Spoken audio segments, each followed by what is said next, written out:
जी hello, कैसे हैं आप सब लोग। ये है सुबह का टाइम 11 सवा 11 बजे का। बच्चे दोनों ही स्कूल नहीं गए थे। यूसुफ तो वैसे ही नहीं जा रहे थे 2-3 दिन से तबीयत ख़राब होने की वजह से, और आज नूर भी नहीं गई क्योंकि मैं लेट उठी थी। फिर नूर डिसमिस हो रही थी, कहती मम्मा मैं लेट हो जाऊँगी, मैं नहीं जा रही हूँ। और यहाँ पर अनाबे देखें ब्रशिंग करके आ गई थी और तीत दिखा रही थी कि मामा मेरे तीत देखें कितने वाइट वाइट हो गए। तो फिर कह रही थी मम्मा नहीं बार बार देखे ना, मुझे इसके ऊपर बड़ा प्यार आ रहा था। तो बच्चे तो वैसे माशाल्लाह तीनों, मतलब कि बच्चे कोई भी हों छोटे हों तो तीनों के ऊपर ही माशाल्लाह मुझे बड़ा प्यार आता है। बच्चे तो वैसे ही बच्चे होते हैं, लेकिन फिर भी ये छोटी है तो इसके ऊपर कुछ एक्स्ट्रा ही आता है। और ये देखें जी, ये मेरा किचन बिल्कुल साफ़ सुथरा पड़ा है एज़ यूजुअल, क्योंकि जब भी मेरा दिल में है किचन ऐसे साफ़ करके जाती हूँ जब भी हम काम करते हैं कि जब दोबारा हम किचन में आए तो हमारा किचन बिल्कुल नीट एंड क्लीन हो, फिर दिल हैप्पी हैप्पी रहता है। और घर भी मेरा सारा माशाल्लाह साफ़ सुथरा था, इतना मैसी नहीं था मॉर्निंग में जैसे मैं। आपने देखा वॉल के ऊपर कितना गंद लगा दिया, पेंसिल से कितना गंद डाला आपने, वो देखिए सारी वॉल डर्टी कर दी आपने नाबिया। इधर देखिए मामा की तरफ। गाइस कैसे हैं आप? वालेकुम अस्सलाम। गाइस आप कैसे हैं? हम लोग नाश्ता कर रहे हैं। भाई अस्सलाम वालेकुम कहते हैं। नाबिया अभी अस्सलाम वालेकुम कहिए। नाबिया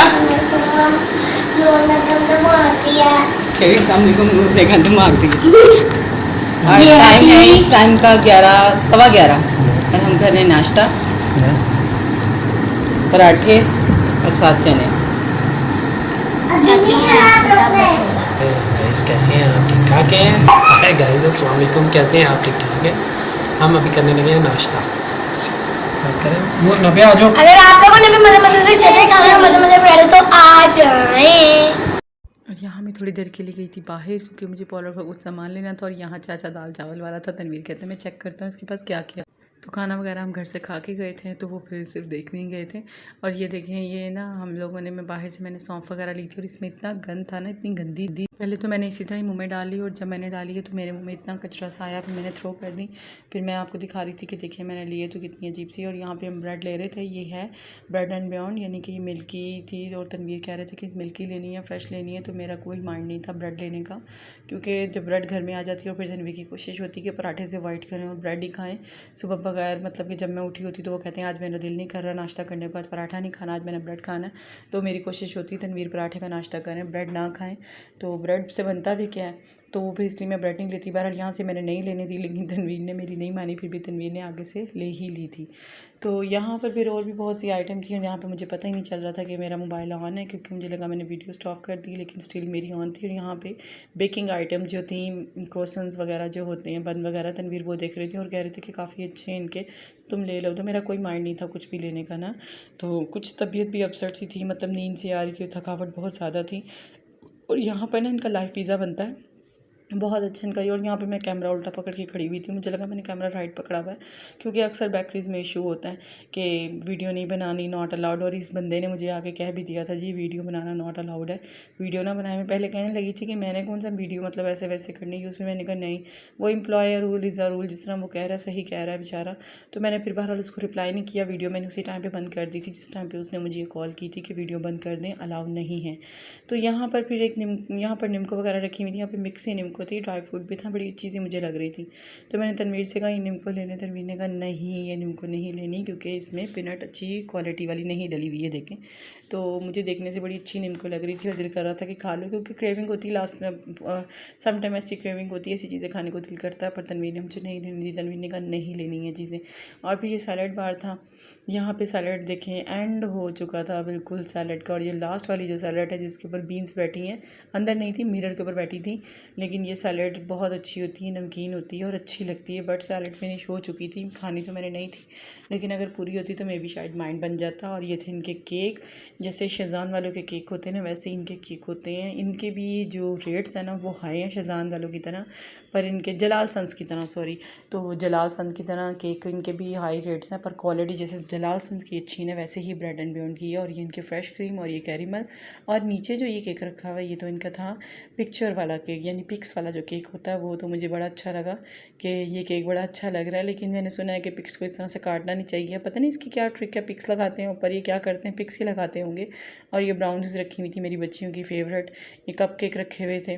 जो ये मेरी बच्चियाँ बड़ी शौक़ से खाती हैं, अभी नाबिया और नूर होती, इनके मुंह में पानी आ जाना था। और ये थी बैक आइटम थी, ये पेटीज़ वगैरह थे इनके, चिकन के थे, वेजिटेबल के थे, पोटैटो वेजिटेबल इस तरह के थे। और ये मिठाई वगैरह थी, हमने लिया यहाँ से कुछ भी नहीं था। और फिर तनवीर ने नेमत खाने ले ली। तनवीर ने कहा नहीं ब्रेड एक ज़रूर लो, मैंने ब्रेड ज़रूर खानी है, यहाँ से कुछ लो ना लो पर ब्रेड ज़रूर लो। फिर भी यहाँ से फिर एक छोटी ब्रेड मैंने ले ही। फिर ये मुझे खजूर वाला नज़र आया, मैंने कहा मुझे खजूर लेके दें, क्योंकि तनवीर जब दुबई से खजूर लेके आए तो बहुत यमी थी। मैं खजूर शौक़ से नहीं खाती थी, हालांकि सुन्नत नबी है, हमारे नबी पाक की खानी चाहिए। तो ये जब तनवीर लाए ना दुबई से, बड़ी अच्छी वाली खजूर थी, वो लेकर आए। तो उस टाइम से ना मेरा खजूर को क्रेविंग होती है, तो मैंने फिर यहाँ ज़्यादा नहीं, फिर थोड़ी सी खजूरें ली थी यहाँ पर ना। अस्सलाम वालेकुम, कैसे हैं आप? मैं हूँ उसमें तनवीर, नाबी तनवीर के नाम से मेरा चैनल है। और उम्मीद है कि आप सब लोग खैरियत से होंगे। मैं भी अल्लाह पाक के फजल करम से बिल्कुल ठीक हूँ और खैरियत से हूँ।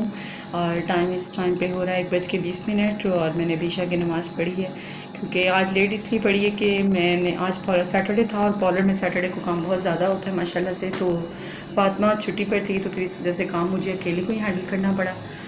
तो फिर मैं उसकी वजह से काफ़ी थक गई। आपको पता है पार्लर का काम जो करते होंगे उन्हें पता होगा कि मसल्स बिल्कुल रह जाते हैं फेशियल्स वगैरह करके, तो उसकी वजह से मैं काफ़ी थक गई थी और फिर नींद भी मेरी पूरी नहीं हुई थी। तो अभी जो सा है, अभी मैं थोड़ा सा रेस्ट किया 10 से 15 मिनट के लिए, थोड़ी सी मतलब सोई हूँ, आँख लगाई है तो थोड़ी सी बेहतर हुई। फिर कुछ खाया पिया तो दैन फिर मैंने कहा थोड़ा रेस्ट कर लूँ। तो रेस्ट करके फिर मैंने नमाज़ पढ़ी और अभी मैंने कहा चलें थोड़ी सी व्लॉगिंग थी तो डे की थी, चलो माइंड अप करते हैं तो व्लॉगिंग करते हैं। तो बच्चे जो उनसे अम्मी की तरफ गए हुए हैं एज़ अ यूजुअल वीकेंड, आपको पता है सैटरडे को बच्चे जाते हैं अम्मी की तरफ। तो बच्चे गए थोड़ी लेट थे अम्मी की तरफ, 8:30-9 बजे आई थिंक अम्मी लेने आई थी बच्चों को। तो उस टाइम पे बच्चे गए थे अम्मी की तरफ, तो फिर अम्मी उनके लिए चीज़ें भी लेकर आई थी। तो बड़ा अच्छा सा एहसास होता है माओं का ना। मैं कहती हूँ कि जितनी शादी से पहले बेटियों को माओं की ज़रूरत होती है ना, तो इतनी ही शादी के बाद बेटियों को माओं की ज़रूरत होती है। तो जो नाना नानी का प्यार होता है ये बड़ा यूनिक होता है यार। हमें तो नाना नानी का प्यार नहीं मिला, लेकिन प्लस दादा दादी और दादकों का प्यार बहुत मिला है। तो नानकों का प्यार मतलब वो मामू वगैरह जो होते हैं, आपको पता है कि शादी के बाद वो इतना नहीं रह जाता, लेकिन हमें दादकों का प्यार बहुत मिला ना। तो दादी का प्यार देखा, लेकिन मेरे बच्चों को दादा दादी का प्यार नहीं मिला, क्योंकि दादा दादी उनके हैं नहीं। तो प्लस नानों का ही बस है और मामू वगैरह, तो उन्हें वहीं का ही प्यार मिला। तो अल्लाह पाक सबके सर पे उनके माँ बाप को जो साया है अल्लाह पाक सलामत रखे। बेशक मालिक की ज़ात बड़ी गफूर रहीम है, बड़ी आलिशान हिकमत की मालिक है। तो लास्ट टाइम पे आज का जो टॉपिक है वो डिस्कस करते हैं। लास्ट टाइम पे मैंने रात में तो ना मैंने व्लॉग में देखा था, मतलब मुझे लगता है यूट्यूब लोगों ने मजाक बनाया हुआ है, क्योंकि मैंने आपको पहले भी बताया कि मैं अभी यूट्यूब पे यूट्यूबर हूँ नहीं हूँ, तो मुझे इतना आइडिया नहीं है। मैं वो देख रही थी कि वो जो कॉपीराइट क्लेम लगा देते हैं ना, तो मैं समझती थी कि यूट्यूब पर उसका कोई इशू नहीं है। बट रात में जब मैंने सर्च किया तो वो कॉपीराइट का क्लेम का बड़ा इशू होता है। तो मैं बहुत ज़्यादा डर गई कि इसलिए चैनल मोनेटाइज नहीं होता। बट मैंने अल्लाह पर जोड़ दिया, क्योंकि जो अनजाने में आपसे काम हुआ वो तो उसकी तो छूट होती है। तो चैनल अल्लाह पाक ने जो किस्मत में लिखा होगा वो मेरी हो ही जाएगा। तो मैं सिर्फ वैसे ही देख रही थी, तो सितारा, यासीन और सलमा और यूट्यूब पे मतलब एक और है दुआ विलेज के नाम से, तो यानी इस तरह के हैं। एक राबिया है, राबिया विलेज है, मतलब इस तरह के जो लोग हैं। अब वो दुआ विलेज है, वो अपना घर दिखा रही होती है कि आई एम नीडेड पर्सन, कि ये देखिए मेरे घर की छत नहीं है, बारिश आई तो मैं इतनी प्रॉब्लम्स का सामना करना पड़ा, ये करना वो करना पड़ा, वो करना पड़ा। तो मैं समझती हूँ, मेरे नज़दीक जो मेरी अपनी राय है, मैं किसी को गलत नहीं ठहरा रही। सबसे पहले सितारा यासीन की बात करूँगी कि देखें, अगर मैं तो अव्वल तो समझती हूँ यूट्यूब एक ऐसी चीज़ है जिसके ऊपर अपने पर्सनल इश्यूज़ नहीं लेकर आने चाहिए, ठीक है। अब जैसे सोनिया गोपाल हैं, ठीक है, मैं उनका ब्लॉग देखती हूँ, तो वो सिर्फ एक फैमिली टर्म्स की तरह, फैमिली जैसे होता है ना इंसान, जैसे हम बैक पे रिवर्स चले जाते हैं अपनी फैमिली में, और वो बैक अपना दिखा रहे होते हैं कि हम लोग फैमिली में जॉइंट टर्म में ऐसे रहते हैं। लेकिन आज तक उन्होंने कोई ऐसी चीज़ नहीं दिखाई कि जो लोग इशू उन बात पर क्लियर करें। फिर भी लोग बहुत से इशू कमेंट्स में उन्हें कर देते होते हैं। तो इसी तरह मैं कहती हूँ कि इस तरह के ब्लॉग्स होने चाहिए ना, जिसके अंदर आप अपनी मतलब घर की रूटीन शेयर कर रहे हैं और दिखा रहे हैं कि ये देखिए ये एक्टिविटी है, ये सैलून की एक्टिविटी है, ये मेहंदी की एक्टिविटी है, ये कंस्ट्रक्शन से रिलेटेड हमारा घर बन रहा है, आज हमने ये किया, आज हमने ये खाया, आज हमने वो खाया, वो पकाया, आज हमने इंजॉय किया, आज हम बच्चों के साथ पार्किंग पे गए, आउटिंग पे गए। तो ये चीज़ समझ में आती है। लेकिन आप घर के पर्सनल इश्यूज़, हस्बैंड वाइफ के इश्यूज़ आप लेकर आ रहे हो उसके ऊपर, तो यूट्यूब इस चीज़ के लिए नहीं है मुझे। अल्लाह ताला ने ना मतलब कि देखें आपको एक अर्निंग का ये एक ज़रिया है यूट्यूब जो दिया है। अगर आप देखें इसके अंदर सबसे बड़ी अपॉर्चुनिटी ये है कि अगर आप अपना फेस नहीं दिखाना चाहते, आप अपनी वो वॉइस ओवर करके आप अपनी जो डिटेल है जो भी कुछ है आप अपना काम कर सकते हैं। इसमें कोई अर्निंग की ज़रूरत नहीं, जस्ट एक अकाउंट बनाना और आपने स्टैंड बाय हो जाना है। आगे अल्लाह पाक आपका जिस तरह आपका अंदर एबिलिटी होगी उस तरह ही अल्लाह पाक आपका हाथ पकड़ेगा। तो ये चीज़ें दिखाया करें, ना कि आप इस तरह के अपने पर्सनल इशू लेके आया करें। अब स्ट्रॉन्ग उज़मा है तो मैं उनका व्लॉग भी देखती हूँ, बहुत अच्छी हैं और बहुत अच्छा काम कर रही हैं। अल्लाह पाक बहुत बीमार हैं वो, अल्लाह पाक उन्हें ज़िंदगी दे, सेहत दे, तंदुरुस्ती दे। रात में मैंने उनका एक ब्लॉग देखा जो एक औरत थी जिसका चौथा बेटा हुआ था और वो पैरालाइज हो गया था उनका नीचे वाला हिस्सा, और बेड सोल की वजह से वो बंदी 10 साल से एक सहन में है और मतलब कि पर्दे के पास ही हैं, वहीं नहाती हैं, वहीं पकाती हैं, खाती पीती हैं सब कुछ। और उन्होंने कहा कि कल के ब्लॉग में कि मैंने सुबह से कुछ खाया पिया भी नहीं है क्योंकि उन्होंने कहा कि मेरे गले में भी छाले और पानी तक नहीं अंदर जा रहा। तो देखिए वो जो उज़मा जी हैं स्ट्रॉन्ग उज़मा चैनल की, उन्होंने कहा कि देखें कि इतनी स्मेल आ रही है कि वो जो पेशेंट थी वो कहती हैं कि मुझे खुद से वॉमिटिंग आती है सिर्फ स्मेल की वजह से। तो स्ट्रॉन्ग उज़मा उनके पास बैठी थी, यानी कि इतनी बड़ी इंसानियत का वो काम कर रही है ना, बहुत बड़ा इंसानियत का काम कर रही हैं कि उन्होंने ज़िंदगी में इतनी स्ट्रगल की है, इतनी उन्होंने क्राइसिस से गुजरी हैं। तो वो हर किसी की तकलीफ़ को अपनी तकलीफ़ समझती हैं, हर किसी के दुख को अपना दुख समझती हैं। तो बराए मेहरबानी अगर आप लोग यूट्यूबर हैं, यूट्यूब पे आए हैं, मेरा चैनल अभी किसी लाइक नहीं है, मेरे चैनल पे सब्सक्राइब भी बहुत थोड़े हैं, लाइक्स भी बहुत थोड़े हैं, ठीक है। तो लेकिन मैं फिर भी यही कहना चाहूँगी कि देखिए अगर आप लोग किसी के लिए अच्छा नहीं कर सकते ना तो प्लीज़ किसी के लिए बैड कमेंट्स भी मत किया करें।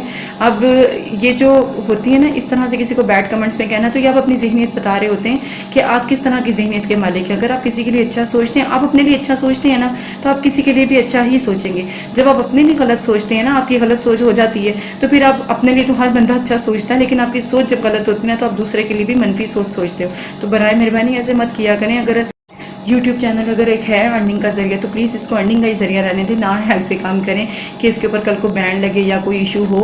तो आज का मेरा मैसेज यही था कि जो अच्छी चीज़ हम लोगों के लिए है, नीडेड पर्सन के लिए, सबके लिए, तो प्लीज़ इसके ऊपर चल के अच्छा काम करें और अपने मुल्क का नाम रोशन करें, ना कि ये चीज़ें जो फजूलियात हैं, ख़राफात हैं, ये आप लोग यूट्यूब पर लेके आए। नताशा वकास ने भी यही बात की थी, मैं उनका ब्लॉग भी देखती हूँ, तो उन्होंने भी यही बात की थी कि ये चीज़ अच्छी नहीं होती है कि आप लोग अपने पर्सनल इशूज़ लेकर आते हैं। तो पर्सनल इशूज़ नहीं लाने चाहिए, बल्कि जो आपके अंदर एबिलिटीज़ हैं अच्छी हैं, जो आप लोगों के अंदर अच्छी आदतें हैं या जो घर की रूटीन है या फैमिली ब्लॉग्स होते हैं, वो आप लोग इसके ऊपर डिस्कस और शेयर किया करें। तो इसके साथ ही मैं वीडियो का एंड करती हूँ। प्लीज़ मेरे चैनल को लाइक और सब्सक्राइब ज़रूर कीजिएगा और दुआ में याद रखिएगा। अल्लाह हाफ़िज़।